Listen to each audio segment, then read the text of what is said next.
let's just delete it. Let's just delete that data and not hold a record of it. And let's actually just pull it from Shopify when we need it. So it's live, it's always up to date. And why it's more important than ever is because of AI. You want to have Shopify be your commerce operating system, like they describe it. You want that centralized location for your data. You don't want it to be siloed into an ESP or some other platform. We have a very astute, storied, historical, I mean, in the sense of this guy was doing Ecomm in version 1.0, man. Oh, yeah.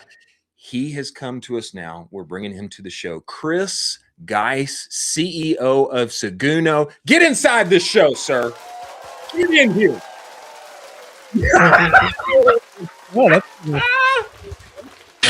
Hello. Man, oh, I think that is the most unique entrance we have had. so For far, sure. Chris. I went for the pop-up as opposed to like the slow. So yeah, I That's love fair. that. I love that. Yeah. So good to Chris, see you guys. man, we are so excited to have you on the show, brother. And this has Sure. been a long time coming. You know, Indeed. inside of everything that people in D2C and Ecomm do every day, we need these voices who have perspective over the several iterations of years of what we have been doing. Colin and I talk about now we feel we're in Ecomm 4.0, Yeah. which is, I like to say, the rise of the underdog. But before we get into everything that's happening now, your thoughts on it, etc., man, I would appreciate just giving our audience some perspective on you and, man, your involvement specifically on the email side from days of yore. Man, how has our game developed? How has email developed? And what motivated you to get Seguno started in the first place? Yeah, there's a lot there. So I've been, in the email game for e-commerce for say 15 years. And so worked previously at a company called Bronto. And Bronto was really the first email provider to focus on commerce back in like 05. Wow. So yeah, been building, tools specifically for brands for the last 15 years. And a lot has changed over the years, but also a lot hasn't in some respects. Some things have gotten easier, some things have gotten harder. Best practices are not too different, but you have to pay attention to them even more now than you maybe used to in the past. So there's a lot of interesting stuff there. Can go in any direction you want, but yeah, before I joined Bronto, I didn't know as much about email marketing, but fell in love with it and have just been doing it ever since. And so yeah. Well, it's often pronounced email is dead, just like every other marketing channel is dead, right? I mean, every 6 every months. other week. Yeah. Every Every other week at this point. every Yep. other week. Ridiculous. Every other week it's dead, Yeah. But I think when it comes to what we do every day, every way, email's still the best bang for your buck. And, For sure. and I'm sure that was baked into starting Seguno and how you guys have rolled this specific tool out. Just give me insight on, man, what motivated you to start the thing? Is there a kind of operator that you've had in mind this whole time while you guys have built Seguno specifically? Yeah. So, getting into the email space, it was probably a crazy thing to do, right? It's a very saturated market, some big players in there. But we saw an opportunity for something different, for kind of the next evolution of email. So, with Bronto being the first focused on commerce, like that was back in the very early days of when, building conversion tracking was like a new thing right back then. And the amount of data that you have access to has just grown tremendously, tighter integrations with commerce platforms, all that sort of stuff.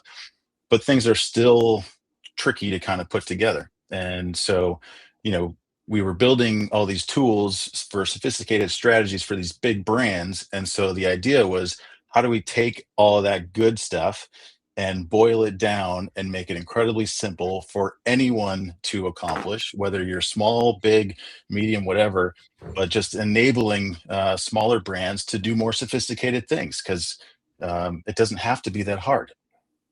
And we saw Shopify as the opportunity we wanted to chase in terms of being solely focused on Shopify, building inside of Shopify. And yeah, you can't get any closer to the commerce platform than being inside of it. Yeah, that's right. And that was a big bet. That was a huge bet. Huge bet. Yeah.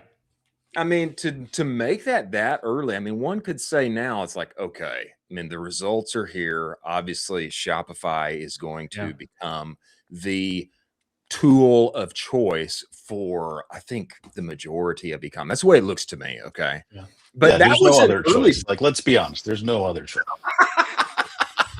Let's not sugarcoat it, guys. Like, the case, 3 or 4 years, I don't know, maybe 5 years ago, that wasn't the case where you would say, "Yeah, there's some viable players in this space. I don't know, the horse to bet on right now." yeah, Obviously, we've seen how the public stock market has reacted to some of those public players and also reacted to Shopify.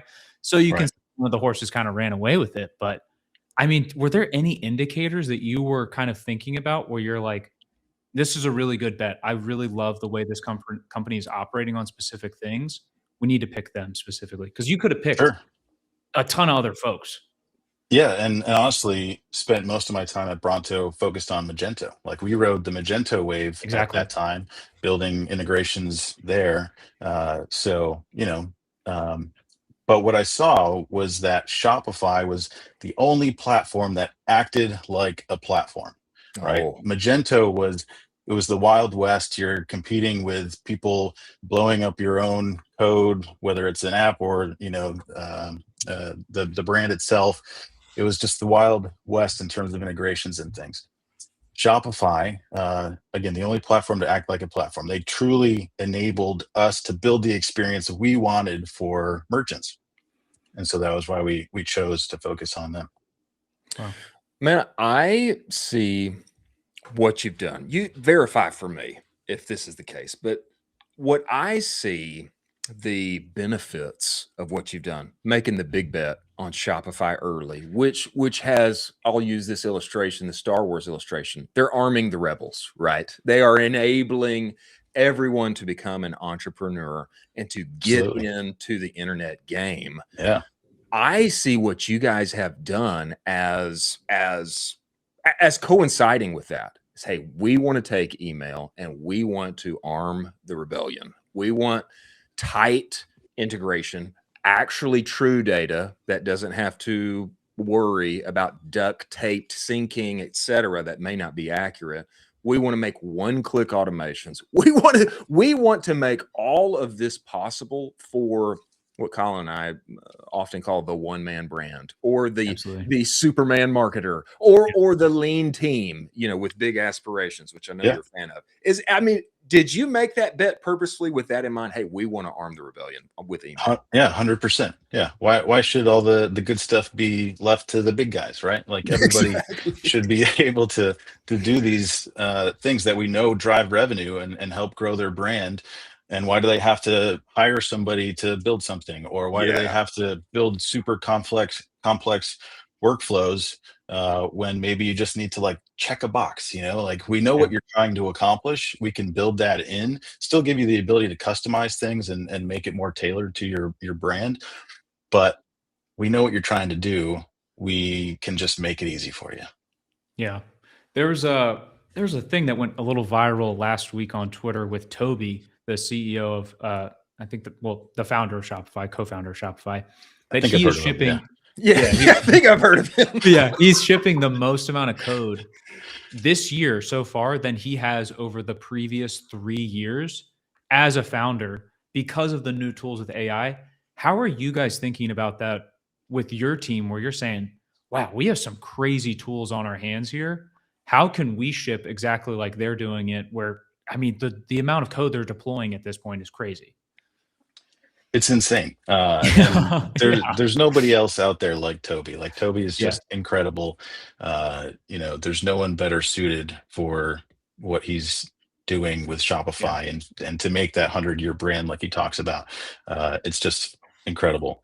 But yeah, I mean, AI has changed the game for a lot of things, for people's productivity, for everything across the board. Whether it's building things or whether it's enabling you to do marketing faster, and obviously those two kind of coincide as well. But yeah, you know, we're focused on shipping as fast as we can, and it's tough keeping up with Shopify itself too, right? Because they are just, it's the pace of innovation for the size of company they are is just insane. And Unreal. so yeah, so it's Well, keeping up with them and building our own stuff is a lot. Yeah. That's an interesting point that you bring up that I have not considered, Chris, because you live inside of Shopify and you have dedicated, hey, we're going to be the only marketing suite that lives inside of here. Make it happen. Easy, simple, do it. You probably got to keep pace with all the Shopify's iterations and how much they are rolling out. Is that is that the case? 100%. Yeah. We are so locked into what Shopify is doing, where they're going.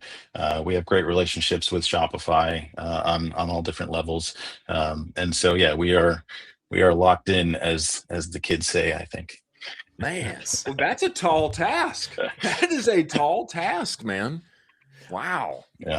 Tell me this. I don't think, and I don't think as many people know about this, but it's something that I celebrate because I find it to be such an incredible tool for equipping the common man inside our space to crush, which is throughout the theme of this conversation. It's Canva. Canva is, to me, and I know it's gonna get dragged by some designer. I think it's the best design tool on earth. And the reason that I do is because it's so easy to pick up and use. And man, you can do so much with it. And you guys have pioneered an integration of sorts between Canva and Shopify and Seguno. And tell us more about that, because I find this to be fascinating. It's it's almost like a turducken. Like we've got Canva inside. We've got Canva inside Seguno, inside Shopify. It's but it's magical because Canva, like you said, I think is the best tool out there, especially for that segment of the market. But they're going after enterprise at the same time too. Like it's the parallels with Shopify are pretty cool. But it's an incredible tool, and so, you know, one of the ways that we look at things as we're building stuff is like, should we build something or should we integrate with one of the best tools out there? And sure, we could have built like a little image editor thing inside of our editor, but why not give you the full power of Canva to do that instead? So we were, you know, as soon as Canva opened up, you know, developer access, we were standing in line. We've been with them for years, working on integrations and things. So we built it right inside of Seguno. So now you can access any of your Canva designs from inside Seguno, drop them into your email. You can also edit any image from inside while you're crafting your email. Just say, hey, I want to edit this image. It pops open Canva. You do what you want. You say, okay, return to Seguno, and then your image is right there inside of your email. And it can be, so we also give you like full access to all your Shopify stuff, right? So you could say, okay, I'm going to pull this product image for this, you know, image section here. Oh, actually, I want to tweak it. So let me just edit that. And then that pops open that product image. So any image you want, you can edit with the full power of Canva while you're crafting your emails. So it's just beautiful. So that's kind of one aspect of it, right? Is how we've integrated Canva into our Seguno products. But the other is we built a separate two-way integration just between Shopify and Canva. We saw this gap in the market and we filled it, and we worked with those guys. We spent years, honestly, before we kind of put it out into the world. And from within Canva, you can have full access to all of your Shopify products, images, files, anything you want right there. Your links to your products, your details around pricing or titles. You know, you want to craft a an ad or something, you just drag over a product image, tweak it, whatever you want, add over the title, everything. Then you can export back to Shopify. And then similarly, within Shopify, you could be looking at your product detail page and be like, yeah, I want to actually edit this image. So you could say, okay, edit this image, and pops open Canva. You tweak it, you say return to Shopify, and then that image is right back live on your Boom. storefront. Like it's just, Boom. it's seamless. It's seamless. Yeah. That's I unreal. love that, man. That's Yeah, unreal. it's really good. Chris, jumping off of that, so imagine the the 6-figure, 7-figure founders listening to this show right now, and he's thinking to himself, I don't know what I don't know about email. Do you have any kind of SOP or quick wins that founder should do almost right away, where you're saying like, hey, you got to make sure these couple of things are locked into place, and that'll probably take you, which takes most brands, to the next level? I mean, that's a good question. I think, there's always I always like to start with kind of understanding where they're at, and because, Yeah. that advice will differ. I mean, there's always the basics stuff, right? Thinking about your automations, getting your branding tight, then your newsletter cadence, and then you start thinking about expanding your automations, making sure those are series, thinking about all the different touch points where you may want to connect with folks. You can also start thinking about how does email, improve like the operations of the business, leveraging flow and all that type of stuff inside of Shopify. But I mean, there's obviously tons of different levels to it, but the crux of it is, can I automate more? Mm-hmm. Can I send more, as long as I'm, not bombarding people? Like segmentation is important. But it kind of comes down to that. Like, and you can look at the signals like, okay, I'm getting, more unsubscribes. Maybe I'm going to back down on my sending cadence. But yeah, at the end of the game, at the end of the day, like if you send more, you make more. You make As more. long as you're following, best practices and being good to your customers. So automate more, send more. But at the end, the big thing these days too, right, is authenticity. And it's not just like sending an email to send an email or to put a product in their face. It's like, how do you get people to connect with your brand more? To the founder, to the story of how you got started, or why these details on that product matter. It's thinking about that stuff that really resonates, builds that community, and gets people to buy. Yeah. So you would say that's an essential email to send, is basically that brand story.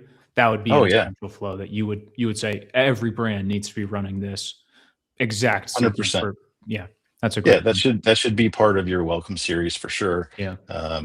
And weave it in. I mean, depending on how special it is, right? Weaving it into other places too. People buy from people. That's an important thing to not forget.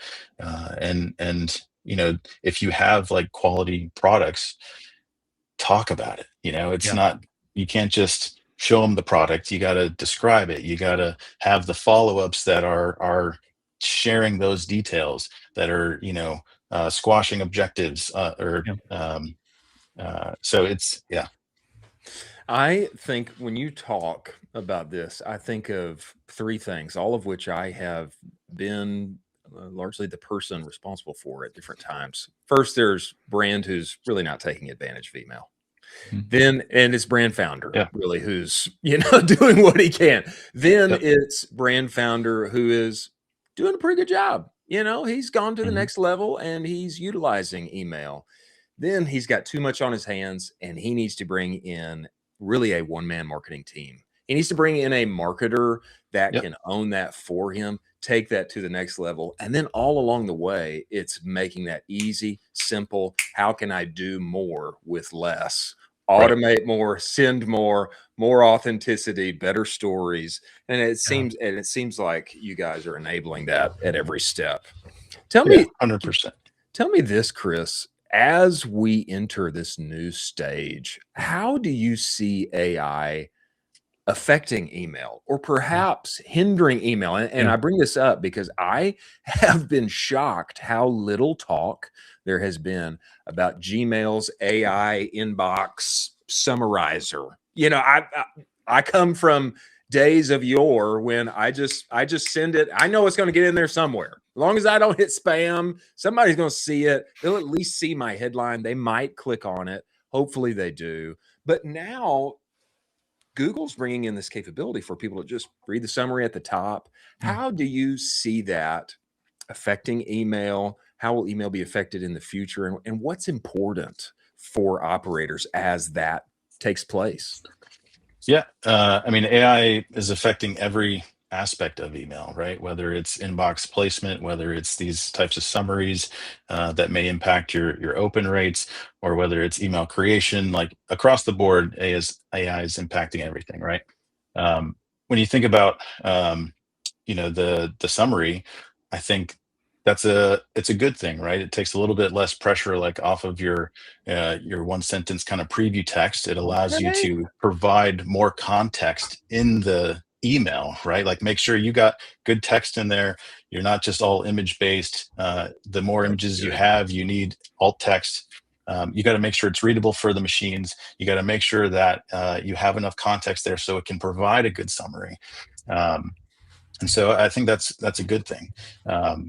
And again, there are other things like Gmail annotations that I think are really powerful that not everybody leverages.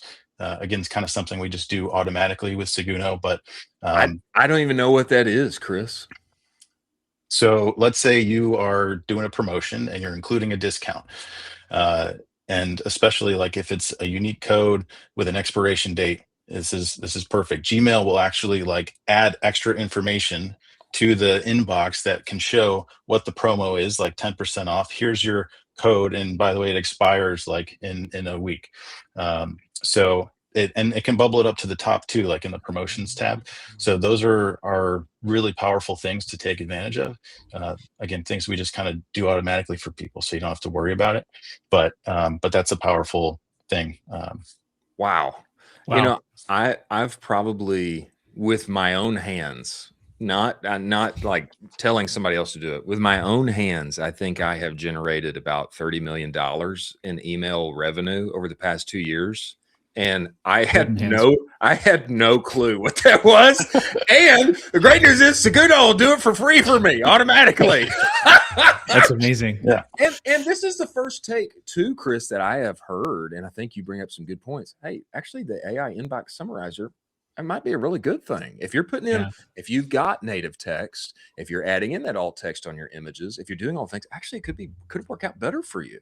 That's a great point. I hadn't considered. Yeah.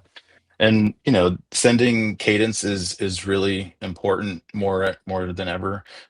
We're seeing brands get punished for having gaps in their sending, so that's something to make sure you're sticking to. So yeah, the like inbox placement, there's they're leveraging AI for tons of that stuff. Wow. And so the best practices really matter more than ever these days. Wow. Do you have a customer or a brand that you absolutely love and you want people to check them out more, where you're saying they are doing some of the best email that I've ever seen?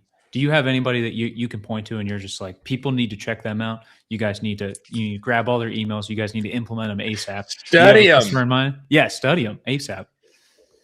Let's go with a nice local one for you, Chris. Come on. Clay Imports. Have you heard of them? No, I don't know Clay Imports. So they're in Austin. Talk about just incredibly beautiful brand. That's just nonstop authenticity. Like these are the best people. Like I'm not even talking about just operators. Like they're the best people. Like we went and visited them last year, I think.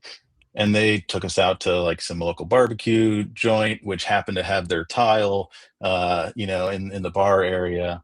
We're just the best hosts. Like made breakfast. I mean, we were going there to work with them on something, and they were just incredible hosts. So they are like the best people, but they have such an incredible brand. beautiful, filled with authenticity. Nobody knows tile better than the tile installers, right? And they were doing that kind of before they got into the selling of the tile themselves. Their visuals are just incredible. They are. They've got some good programs in terms of like post-purchase things, or if somebody gets a sample, like following up with them, building in artisan stories, brand expansion into like the other products like sealers or that type of stuff for the tile. But these are nice tiles, and they when are. you're doing a big project like that, it's not something you do all the time, right? So they're really good at maintaining that relationship with these customers for these high value products, even though they may not be buying every week, sort of thing. Sure. Yeah, Colin, absolutely. I think these breeze blocks belong yeah. on your back porch. I'm looking at them I'm right ready. now. Yeah, I think they do. Let's do it. I think they do. I need something out there. Let's do it. Chris, man, we really appreciate you coming on the show and making the time to join us. It's my pleasure. But man, before you go, I'd love to just, give the people what they want. Man, where can they find you? Where can they test drive Seguno? How can they take the next step with you if they're ready to do that? Would love to answer that question. Do I have another minute to talk about something else? Of course. Absolutely. Okay, sweet. So back when we were kind of talking about, and actually, I love how you've described it. Your Shopify data is the data. That is the data. I love the way you've described it.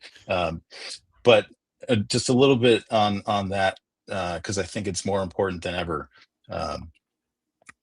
The funny backstory is, like, when we were starting out, we had a copy of all your orders, all your products, all that stuff in our database. And then one day, early, in our journey, I came into the office. This was just my co-founder and I at the time, but I said, let's just delete it. Let's just delete that data and not hold a record of it. And let's actually just pull it from Shopify when we need it. So it's live, it's always up to date. And so we made that decision really early on to actually leverage Shopify's data as the source of truth for everything. And we actually send more data back into Shopify to improve everything you can do there. So I think it's a really important thing. And why it's more important than ever is because of AI, right? You want to have Shopify be your commerce operating system, like they describe it, and having that structured data in Shopify is going to make everything there more powerful. You want that centralized location for your data. You don't want it to be siloed into an ESP or some other platform. You want that field data on your customers, structured data on your products, everything. They've Shopify enabled meta fields in a much more powerful way than it used to be in the past. And so we're now all about getting more data into Shopify through meta fields and things. So you can leverage it in segmentation. You can measure or use it in workflows. You can use it in discount targeting, on-site personalization. The more data Shopify has, the better their AI is going to be across the board. And that's why it matters more than ever. You want Shopify to be the OS and the data layer. You want the apps and other platforms to be the activation layer.